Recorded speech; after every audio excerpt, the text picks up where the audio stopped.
Il y a un an, le 28 février 2019, nous, Placide Obionze, Noël Bertrand Bunzanga, Elsa Rituel Bukondu, Franck Njimbi, Nicolas Guéma, Jean-Gaspard Tuntum Aïe, Ange Kevin Digou, Marc Ona Essangui, Edgar Oonondon, Emino Maxime Zima Ebéard, nous sommes présentés devant le pays et à la face du monde pour dire à nos compatriotes combien il était urgent d'agir. Nous l'avons fait en responsabilité, en tant que citoyens respectueux des lois de la République et soucieux de préserver notre vivre ensemble du péril qui le menaçait.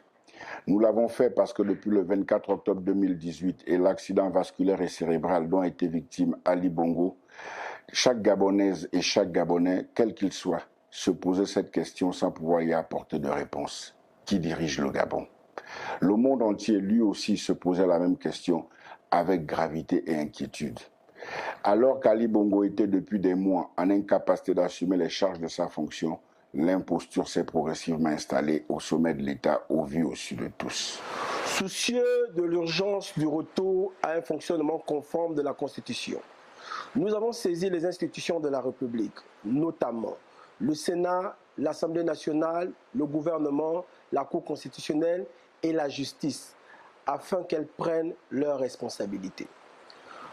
Nous nous sommes aussi adressés au corps social, à savoir les organisations de la société civile, les confessions religieuses, les syndicats et les formations politiques, afin de les convaincre de l'urgence de la situation. Nous n'avons pas manqué d'alerter la communauté internationale, qui ne pouvait se contenter d'observer sans agir.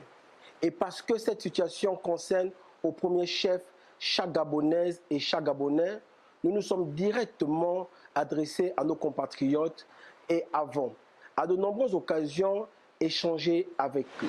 En réponse à notre démarche qui ne vise qu'à éviter à notre pays le péril qui le menace, au mépris de l'intérêt supérieur de la nation, ces compatriotes qui détiennent l'ensemble des leviers du pouvoir d'État ont fait le choix de la conservation du pouvoir à tout prix.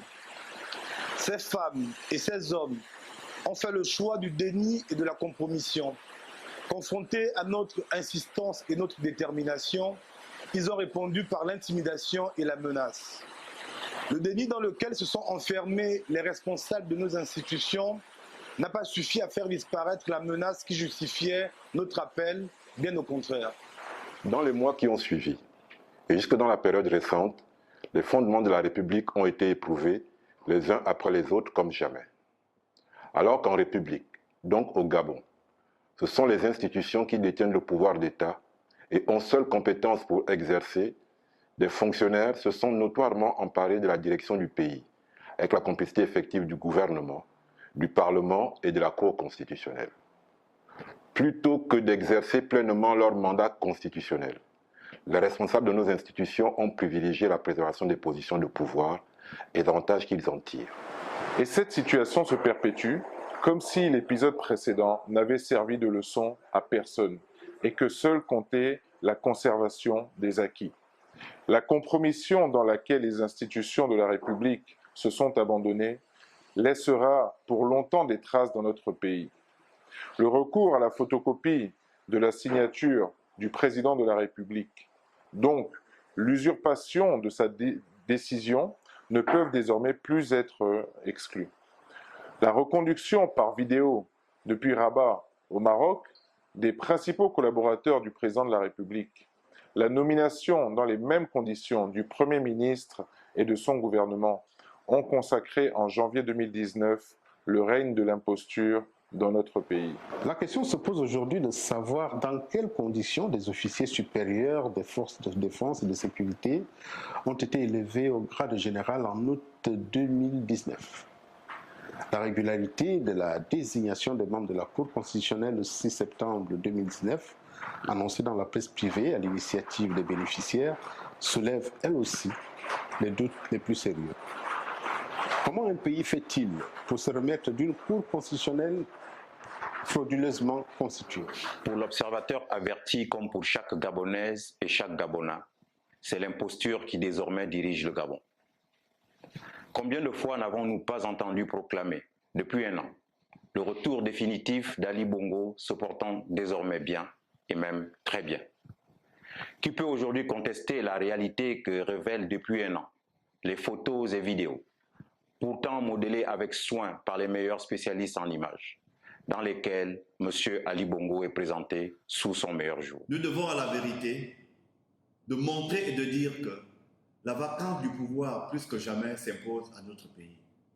Et que ni les menaces à l'endroit des citoyens qui, en responsabilité et en devoir, le demandent, ni les postures opportunistes de celles et de ceux qui proclament le contraire ne changeront cette réalité.